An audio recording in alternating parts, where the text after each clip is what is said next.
Welcome to Westeros, where the vocabulary isn't always straightforward, and sometimes that's frustrating. So, shall I draw up the order? Or do you consent to this match?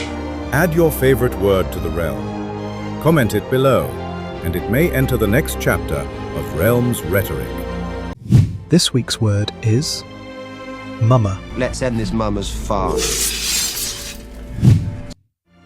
George likes to use many variations of the word throughout his world. Mummer, mummers, mummery, mummers ford, the bloody mummers, mummers farce, the mummers dragon. George R.R. Martin uses the word in all its forms 226 times across his world. But what does it mean? In Westeros, a mummer is, first and foremost, an actor, a performer, someone who entertains through staged plays and pageantry.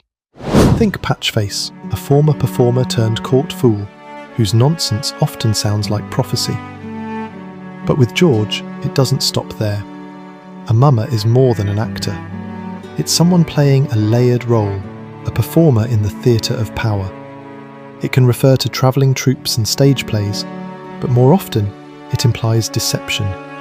A false king, a staged hero, a dragon playing at being a dragon. In Westeros, a mummer is anyone pretending, and in a realm built on power and perception, that could be anyone. And we'll take a look at a few famous examples of this word. Think Varys. Before he was the master of whisperers, he was a boy in a mummer's troupe. He learned his craft on a stage. He learned how to perform, how to listen, how to disappear into a role. Varys understands something most of Westeros does not. Power is performance. Perception is reality. And the right role can change the outcome of a kingdom. He parlayed his craft into serious power. He became so steeped in mummery that not even people who knew him recognized his personas or the agendas that accompanied them. But sometimes, the word takes on a far more brutal meaning. The bloody mummers. The Brave Companions are a sellsword company of considerably ill repute from Essos. The company comprises criminals and outcasts from many nations. Led by Vargo Hoat of Qohor, the band is often called the Bloody Mummers for their brutality and outlandish appearance, though they find this name insulting. They are also called the Footmen for Vargo's practice of cutting off the hands and feet of prisoners, and the toes of the goat for their standard, which depicts a black goat with bloody horns, symbolising the Black Goat of Qohor.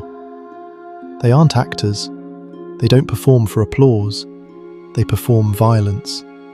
That's how George bends the word, from stage play to political theatre to brutality. There are many ways George uses the word mummer throughout his books, but these are some of the most famous examples from the series. That's this week's entry in the Realms Rhetoric. In Westeros, the language builds the world as much as swords do. Come back next week and we'll pull another word from the page.